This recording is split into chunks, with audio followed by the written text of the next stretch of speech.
नमस्कार दोस्तों, GK with बादिया सर पर आप सभी का स्वागत है। और आज आपके लिए मैं हिस्ट्री का एक टॉपिक लेके आया हूं, जहां से हमारे एग्जाम में प्रश्न बनते हैं। आज का मेरा टॉपिक रहेगा सिंधु घाटी सभ्यता। सिंधु घाटी सभ्यता की बात करें तो हम देख लेते हैं कि आज विश्व की मैं बात करूं, ध्यान दीजिए, आज विश्व में 4 सभ्यताएं बड़ी प्रसिद्ध हैं। नंबर 1,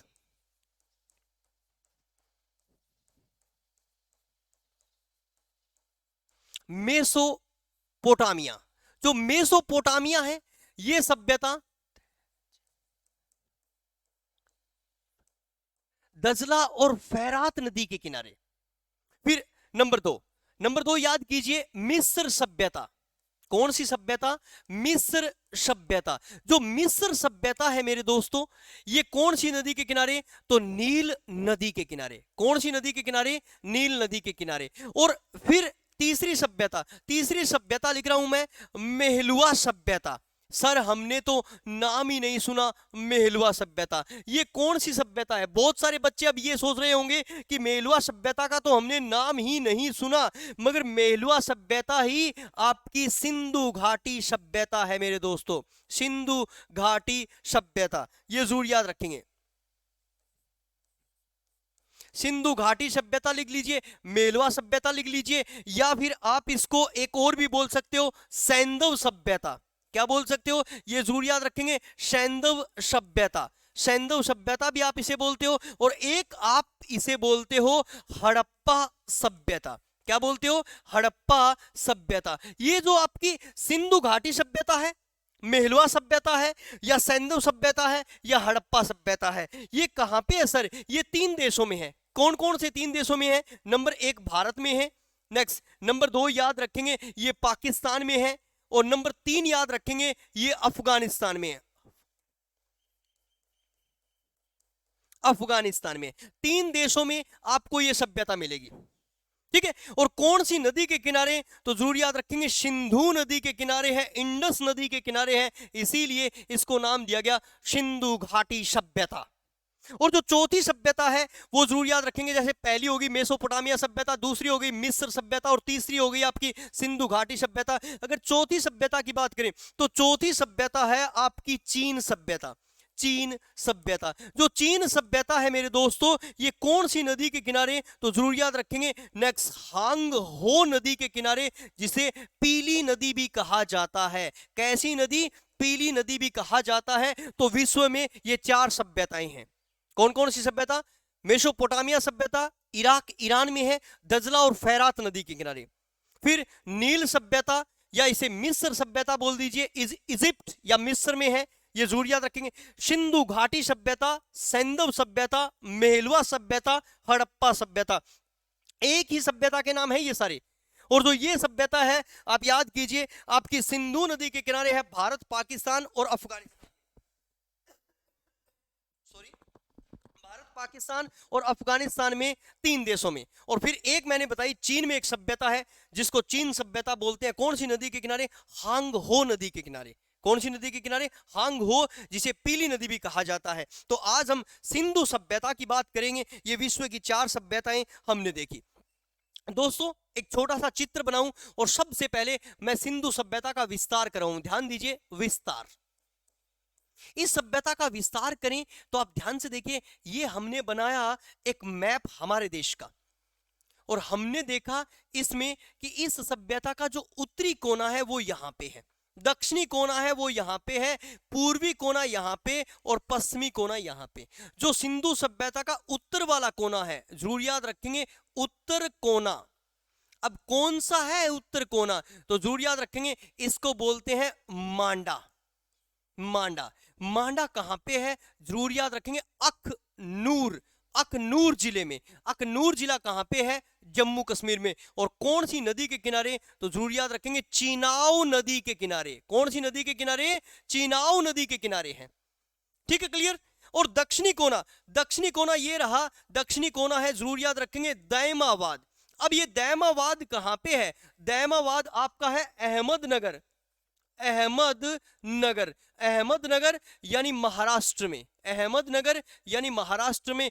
कौन सी नदी के किनारे? तो जरूर याद रखेंगे, परवरा। परवरा या गोदावरी नदी के किनारे है, परवरा या गोदावरी नदी के किनारे है। और सिंधु सभ्यता, सिंधु सभ्यता का पूर्वी कोना ये रहा। पूर्वी कोने को अगर हम देखें तो पूर्वी कोना है आपका आलमगीरपुर, आलमगीरपुर। ये जो आलमगीरपुर है आपका कहां पे है, जरूर याद रखेंगे, मेरठ, मेरठ, मेरठ उत्तर प्रदेश में है। और कौन सी नदी के किनारे है, तो हिंडन, हिंडन नदी के किनारे है मेरठ उत्तर प्रदेश में, ये जरूर याद रखेंगे। और सिंधु सभ्यता का पश्चिमी कोना ये रहा, पश्चिमी कोना है आपका सूतकांगडोर, सूतकांगडोर, सूतकांगडोर। ये जो सूतकांगडोर है ये कहां पे है, तो जरूर याद रखेंगे ये आपका है बलूचिस्तान, बलूचिस्तान, बलूचिस्तान पाकिस्तान में, बलूचिस्तान पाकिस्तान में सूतकांगडोर, बलूचिस्तान पाकिस्तान में। कौन सी नदी के किनारे, तो नदी याद रखेंगे दाश्क, दाश्क नदी के किनारे है, वेरी इंपॉर्टेंट। अब आपने देखा सर ये सिंधु सभ्यता का हो गया उत्तर से दक्षिण कोना, और ये सिंधु सभ्यता का हो गया पूर्व से पश्चिम कोना, ठीक है। मगर ध्यान दीजिए यहीं पे हमें सिंधु सभ्यता के स्थल भी मिले हैं। एक स्थल को हम नाम देते हैं, जरूर याद रखेंगे, सुरतगोई, सुरतगोई, ये सुरतगोई। और एक दूसरे स्थल को नाम दिया जाता है, जरूर याद रखेंगे, नेक्स्ट मुंडक,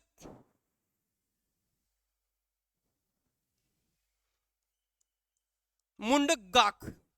ये मुंडकगाक और सुरतगोई ये दोनों कहां पे है, तो जरूर याद रखेंगे ये है आपके अफगानिस्तान में, अफगानिस्तान में।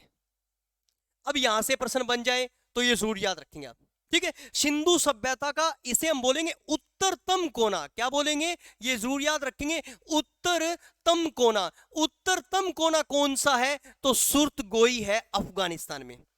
सिंधु सभ्यता का उत्तरी कोना कौन सा है, मांडा अखनूर में। सिंधु सभ्यता का दक्षिणी कोना कौन सा है, दैमाबाद अहमदनगर महाराष्ट्र में। पूर्वी कोना कौन सा है, आलमगीरपुर, आलमगीरपुर कहां पे, मेरठ उत्तर प्रदेश में। और पश्चिमी कोना कौन सा है, सूतकांगडोर, सूतकांगडोर कहां पे, बलूचिस्तान पाकिस्तान में। मगर सिंधु सभ्यता का उत्तरतम कोना ये जरूर याद रखेंगे, ये विशेष प्रश्न बनाया मैंने और ये प्रश्न हमारे एग्जामों में पूछ लेते हैं, ये जरूर याद रखेंगे, विशेष प्रश्न, उत्तरतम कोना। और इसी प्रश्न को दोबारा फिर मैं लिखूं, ध्यान दीजिए, सिंधु सभ्यता का पश्चिमी कोना भारत में, ध्यान दीजिए प्रश्न क्या है मेरा, सिंधु सभ्यता का पश्चिमी कोना भारत में, पश्चिमी कोना भारत में। अब ध्यान दीजिए पश्चिमी कोना भारत में कौन सा है, तो जरूर याद रखें कोने का नाम है नागेश्वर, नागेश्वर। कहां पे है सर नागेश्वर, नागेश्वर गुजरात में है, ये जरूर याद रखेंगे, नागेश्वर कहां पे है, गुजरात में। ये सिंधु सभ्यता का विस्तार, और यहां से हमारे एग्जाम में प्रश्न आते हैं। ध्यान दीजिए मैंने कहा कि सिंधु सभ्यता का पश्चिमी कोना गुजरात में, ये नया प्रश्न है, इस प्रश्न को आप अच्छी तरह से याद रखेंगे दोस्तों। ये मैं दो नए प्रश्न आपके लिए लेके आया हूं, उत्तरतम कोना और ये सिंधु सभ्यता का पश्चिमी कोना आपका गुजरात में। यहां से प्रश्न आपके बन जाते हैं। ये सिंधु सभ्यता का विस्तार है, 3 देशों में यह सभ्यता फैली हुई है। इसे मेलवा सभ्यता, सैंधव सभ्यता, सिंधु घाटी सभ्यता और हड़प्पा सभ्यता इसे कहा जाता है, ये जरूर याद रखेंगे। चलो ये विस्तार देख लिया। अब दूसरा प्रश्न लेके आए, सिंधु सभ्यता का नामकरण, नामकरण, 1 मिनट कलर चेंज कर लेता हूं मैं। सिंधु सभ्यता का नामकरण, नामकरण। अब नामकरण की बात करें ना तो ध्यान दीजिए कि जॉन मार्शल एक व्यक्ति था जिसका नाम था John Marshall, John Marshall. John Marshall ने एक पुस्तक लिखी थी, Mohenjodaro and the Indus civilisation. कौन सी बुक लिखी, Mohenjodaro and the Indus civilisation. और 1932 लंदन वीकली समाचार पत्र में उन्होंने इस सभ्यता को सबसे पहले नाम दिया था। क्या नाम दिया था, तो इसे नाम दिया था सिंधु सभ्यता, सिंधु सभ्यता का नाम दिया, ये जरूर याद रखेंगे। जॉन मार्शल ने अपनी पुस्तक कौन सी, Mohenjodaro and the Indus civilization, London weekly समाचार पत्र में 1932 में उन्होंने प्रकाशित करवाया था, यह जरूर याद रखेंगे।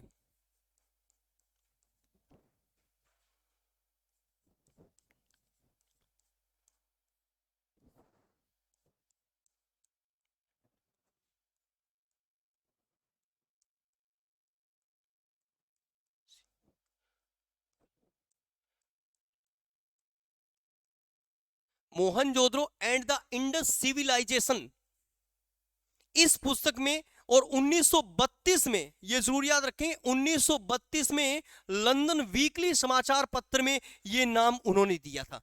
तो सबसे पहले इसे सिंधु सभ्यता का नाम किसने दिया था? जॉन मार्शल ने दिया था, ये जरूर याद रखेंगे। दूसरा एक व्यक्ति है जिसका नाम है रफीक मुगल।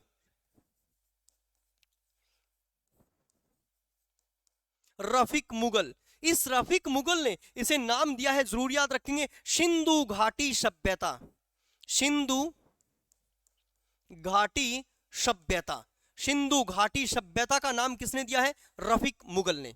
मगर दोस्तों वर्तमान समय की मैं बात करूं तो वर्तमान समय में इस सभ्यता को किस नाम से संबोधित किया जाता है? तो वर्तमान में नंबर 1, इसे हम बोलते हैं हड़प्पा सभ्यता।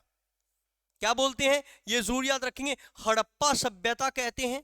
फिर इसे हम कहते हैं आपकी सिंधु सभ्यता, इसे हम सिंधु सभ्यता भी कहते हैं, ये जरूर याद रखेंगे। फिर इसे हम क्या कहते हैं? सैंधव सभ्यता। सैंधव सभ्यता भी इसे कहा जाता है। क्या कहा जाता है? सैंधव सभ्यता। और जरूर याद रखेंगे एक और नाम मैंने आपको बताया, इसे मेहलुआ सभ्यता भी कहा जाता है। मेहलुआ सभ्यता भी कहा जाता है। तो इस तरह से वर्तमान में आज के दिन इसके 4 नाम चर्चा में हैं।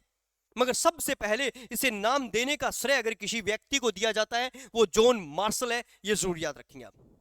जॉन मार्शल है, ये जरूर याद रखेंगे। उन्होंने Mohenjodaro and the Indus civilisation नामक प्रसिद्ध पुस्तक में 1932 में लंदन वीकली समाचार पत्र में ये नाम उन्होंने हमें दिया था। रफीक मुगल ने इसे सिंधु घाटी सभ्यता का नाम दिया। तो हमने इसका विस्तार देख लिया, ये 3 देशों में इस तरह से फैली हुई है। फिर हमने इसका नामकरण भी देख लिया। और तीसरा प्रश्न अगर मैं बनाऊं तो ध्यान दीजिए, इसका कालक्रम। कालक्रम, अब कालक्रम की बात करें यानी क्या समय है इसका, तो हम सबसे पहले नाम लिखेंगे John Marshall. John Marshall, John Marshall ने इस सभ्यता को क्या टाइम दिया है? तो जरूर याद रखेंगे जॉन मार्शल ने इसे नाम दिया है 3250 से 2750 ईसा पूर्व। ये जरूर याद रखेंगे, जॉन मार्शल ने क्या टाइम बताया? 3250 से 2750 ईसा पूर्व ये नाम दिया जॉन मार्शल ने, ये कालक्रम। ठीक है। फिर ध्यान रखेंगे दूसरा सबसे बड़ी जो आज प्रमाणित बातें मानी जाती है वो है आपकी NCERT।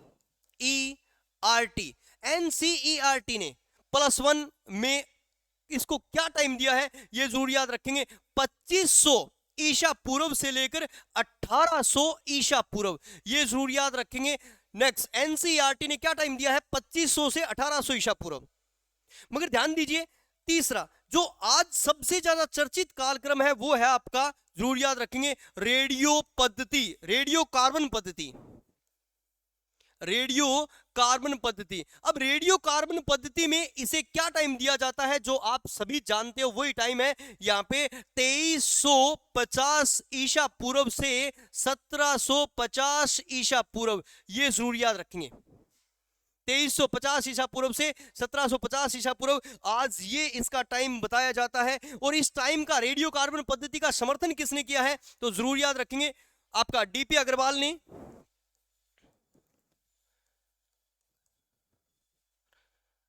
डीपी अग्रवाल ने और रोमिला थापर ने,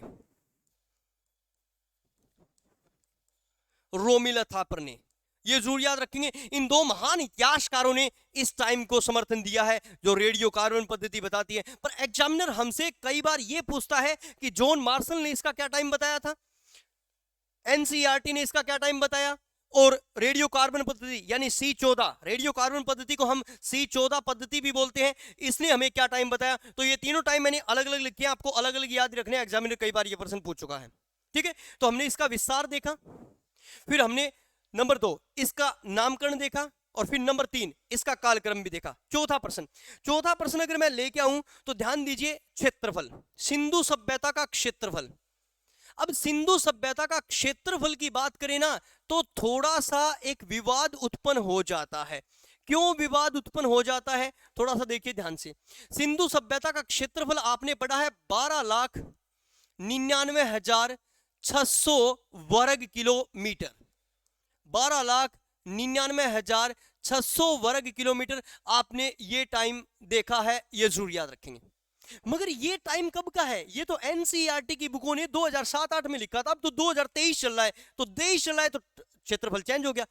अगर मैं बताऊं, मैं अंदाजा लगा रहा हूं कि वर्तमान समय की बात करें तो वर्तमान समय में शायद सिंधु सभ्यता का क्षेत्रफल है लगभग 20 लाख वर्ग किलोमीटर क्षेत्र। ये जरूर याद रखेंगे, 20 लाख वर्ग किलोमीटर क्षेत्र है वर्तमान समय में इस सभ्यता का क्षेत्रफल। ये जरूर याद रखेंगे। क्यों? क्योंकि आज हमें 2800 से भी ज्यादा स्थल प्राप्त हैं। ये जरूर याद रखेंगे, 2800 से भी ज्यादा स्थल प्राप्त हैं। ये जरूर याद रखेंगे, 2800 से भी ज्यादा स्थल आज हमारे पास है। तो क्षेत्रफल में थोड़ी सी नेक्स्ट ये अंडरस्टैंडिंग थोड़ी सी रहेगी कि एनसीईआरटी की बुकों ने लिख रखा है 12,99,600 वर्ग किलोमीटर, मगर ये कब का है? ये तो 2007-8 का है। आज वर्तमान 2023 चला है। आज की अगर बात करें तो आज इसका क्षेत्रफल लगभग 20 लाख, लगभग, मैं गारंटेड नहीं हूं पर मेरे ने ये पढ़ा है और सुना है, तो लगभग 20 लाख वर्ग किलोमीटर आज इसका क्षेत्र। ये जरूर याद रखेंगे। चलो फिर एग्जामिनर एक प्रश्न बनाता है कि सर्वाधिक सिंधु स्थल, ध्यान दीजिए, सर्वाधिक सिंधु स्थल, सर्वाधिक सिंधु स्थल, आप याद कीजिए, सर्वाधिक सिंधु स्थल किस राज्य में है? अब राज्य आपसे पूछ ले तो जरूर याद रखेंगे सर्वाधिक सिंधु स्थल है गुजरात में। ठीक है, और कौन सी नदी के किनारे? अब सर्वाधिक सिंधु स्थल याद रखेंगे कौन सी नदी के किनारे? सर्वाधिक सिंधु स्थल कौन सी नदी के किनारे? कौन सी नदी के किनारे? तो जरूर याद रखेंगे, दो ऑप्शन लिखूंगा मैं यहां पे। एक ऑप्शन लिखूंगा सरस्वती नदी, और एक हमने नाम सुना है दृष्टदाती नदी।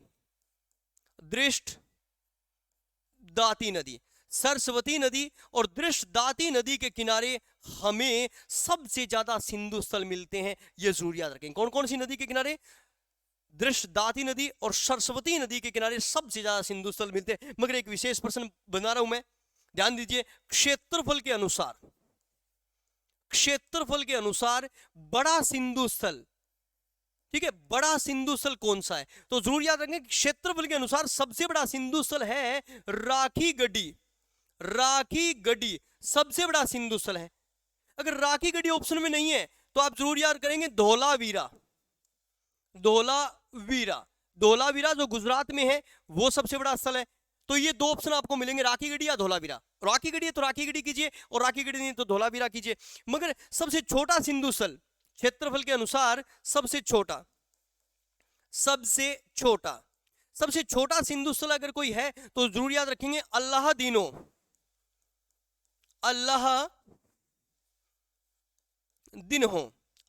कहां पे है सर? ये आपका पाकिस्तान में है। ये जरूर याद रखेंगे। सबसे बड़ा सिंधु स्थल हरियाणा में है राखी गढ़ी।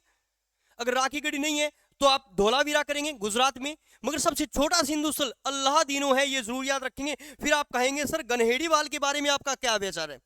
नेक्स्ट,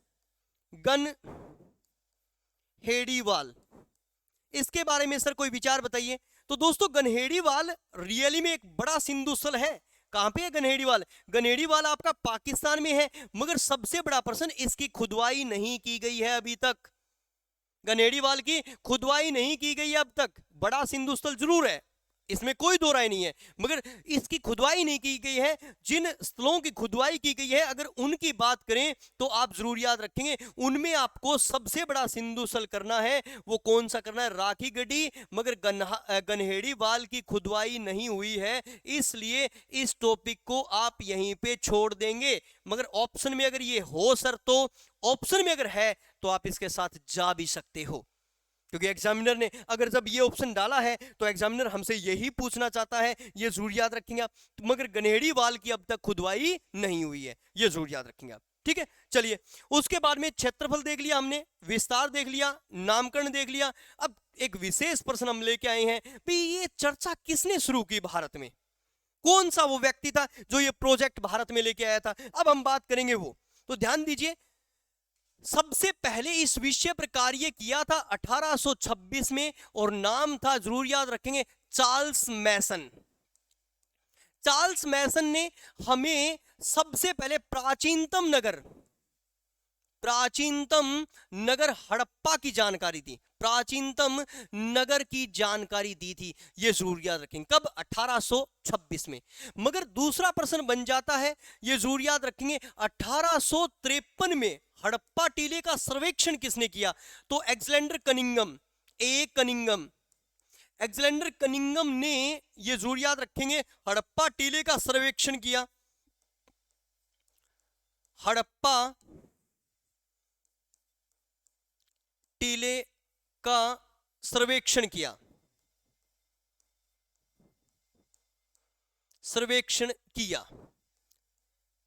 ये जरूर याद रखेंगे। फिर भारत में एक आर्कियोलॉजिस्ट आए, एक पुरातात्विक विभाग के जानकार आए, ये जरूर याद रखेंगे, ठीक है। उसका नाम था तो लॉर्ड कर्जन, ये जरूर याद रखेंगे। लॉर्ड कर्जन यहां पे आए और लॉर्ड कर्जन एक आर्कियोलॉजिस्ट थे। ये कब आए थे? 1899 में आए और 1905 में यहां से गए। ये हकीकत में पुरातत्व विभाग के बड़े अच्छे विद्वान थे, बड़े अच्छे जानकार थे और इन्होंने भारतीय पुरातत्व एवं सर्वेक्षण विभाग की स्थापना की। कब? 1904 में। भारतीय पुरातत्व एवं सर्वेक्षण विभाग की स्थापना,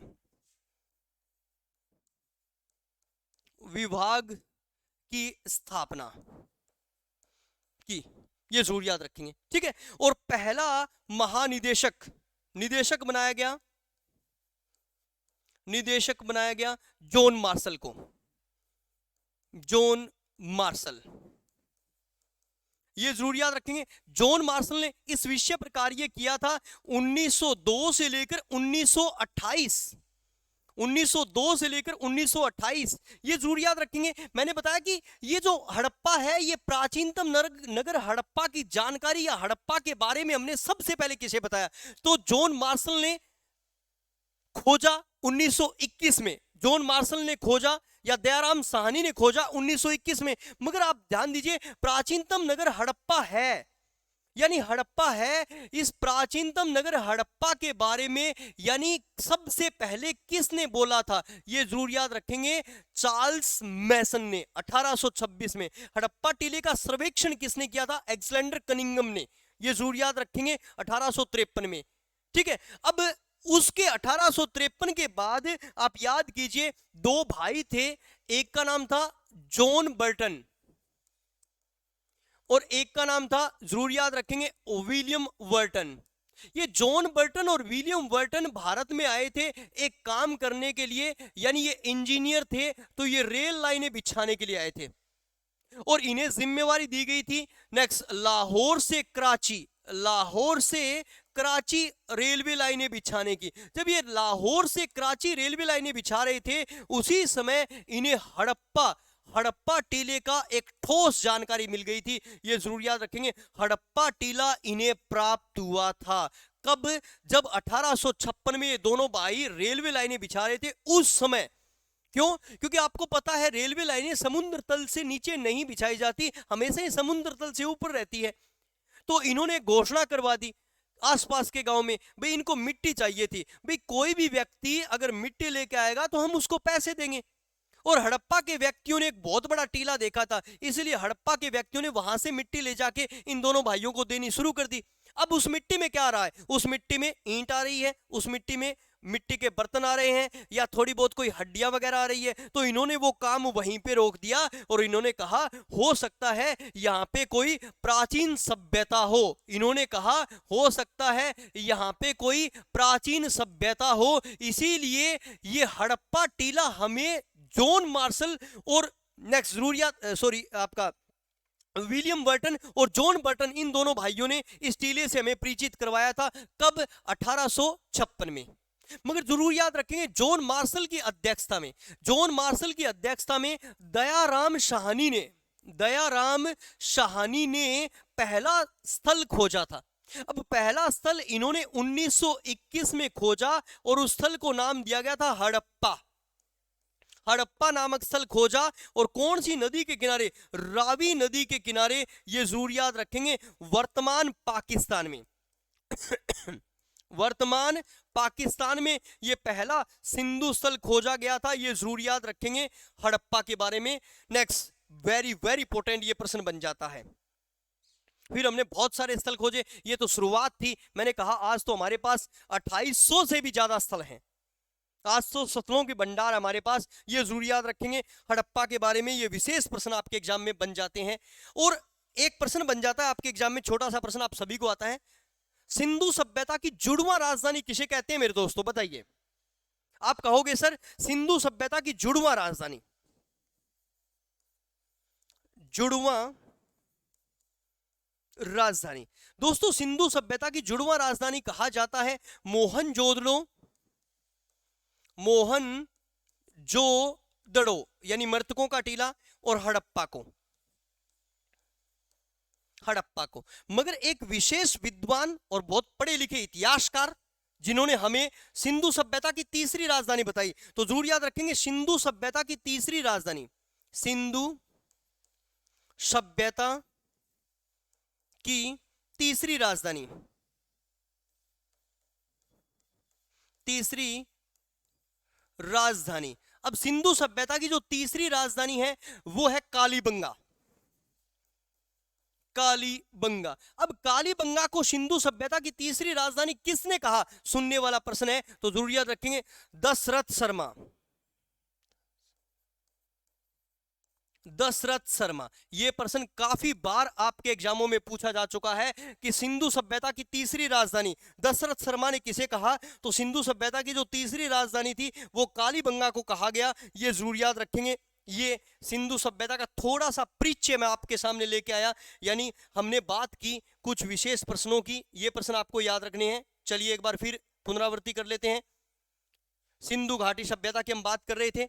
मैंने कहा आज विश्व में 4 सभ्यताएं हैं, मेसोपोटामिया सभ्यता, मिस्र सभ्यता, सिंधु सभ्यता और आपकी चीन सभ्यता। ये 4 सभ्यताएं हमने देखी। फिर हमने देखा कि सिंधु सभ्यता का विस्तार 3 देशों में है, पाकिस्तान, अफगानिस्तान और भारत। इसका उत्तरी कोना, दक्षिणी कोना, पूर्वी कोना, पश्चिमी कोना, उत्तरतम कोना और भारत में पश्चिमी कोना, ये भी प्रश्न हमने बनाए। फिर हमने इसका नामकरण देखा, नामकरण से संबंधित प्रश्न बन जाते हैं, ये जरूर याद रखेंगे। फिर हमने इसका कालक्रम देखा, यहां से भी प्रश्न आते हैं, ये जरूर याद रखेंगे। फिर हमने इसके क्षेत्रफल की बात की, सबसे ज्यादा सिंधु स्थल कहां पे है, बड़ा सिंधु स्थल कौन सा है, छोटा सिंधु स्थल कौन सा है, कौन सी नदी के किनारे सिंधु स्थल है, ये भी प्रश्न हमने बनाए। फिर उसके बाद में जरूर याद रखेंगे, फिर हमने कुछ विशेष प्रश्न, भाई इस विषय में कार्य कब शुरू हुआ, 1826 में चार्ल्स मैसन ने हमें प्राचीनतम नगर नेक्स्ट हड़प्पा की जानकारी, यानी हड़प्पा के बारे में सबसे पहले इस व्यक्ति ने बताया था। हड़प्पा का सर्वेक्षण किसने किया था? अलेक्जेंडर कनिंघम ने, ये जरूर याद रखेंगे। फिर ये भारतीय पुरातत्व विभाग की स्थापना किसने की? लॉर्ड कर्जन ने। मगर उससे पहले 1856 में जॉन बर्टन और विलियम बर्टन ने हमें हड़प्पा नगर नेक्स्ट दिखा दिया था। क्यों? क्योंकि वो रेलवे लाइन के बिछाने का कार्य कर रहे थे और उनके सामने एकदम से नेक्स्ट पुरानी सभ्यता के साक्ष्य मिल गए थे, मिट्टी मिल गई, आपका मिट्टी के साथ साथ बर्तन मिल गए थे मिट्टी के, या फिर हड्डियां मिल गई थी, या और भी कुछ चीजें मिली होगी। तो प्राचीनतम साक्ष्य हमें सबसे पहले किसने दिए थे? इन दोनों भाइयों ने, विलियम बर्टन और जॉन बर्टन ने। हमने पहला सिंधु स्थल कोई खोजा तो वो हड़प्पा था, रावी नदी के किनारे दयाराम साहनी ने खोजा था। किसकी अध्यक्षता में? तो जरूर याद रखेंगे जॉन मार्शल की अध्यक्षता में इन्होंने ये कार्य किया था 1921 में, ये जरूर याद रखेंगे। फिर मैंने आपको बताया कि सिंधु सभ्यता की जुड़वा राजधानी किसे कहते हैं, तो जरूर याद रखेंगे मोहनजोदड़ो और हड़प्पा को जुड़वा राजधानी कहते हैं। तो जरूर याद रखेंगे सिंधु सभ्यता की तीसरी राजधानी दशरथ शर्मा ने तीसरी राजधानी बताई है मेरे दोस्तों, कालीबंगा को, ये जरूर याद रखेंगे। इस सभ्यता के भिन्न भिन्न स्थल हम पढ़ेंगे, इस सभ्यता की लिपि हम पढ़ेंगे, इस सभ्यता में कौन सी विशेष चीजें मिली, जैसे हमने पढ़ रखा है कि कौन सा वो स्तर था जो कौन सा वो शहर था जो त्रिस्तरीय शहर था। तो इस तरह से बहुत सारी जानकारी हम करेंगे। तो अगली कक्षा में हम बातें करेंगे। नमस्कार दोस्तों।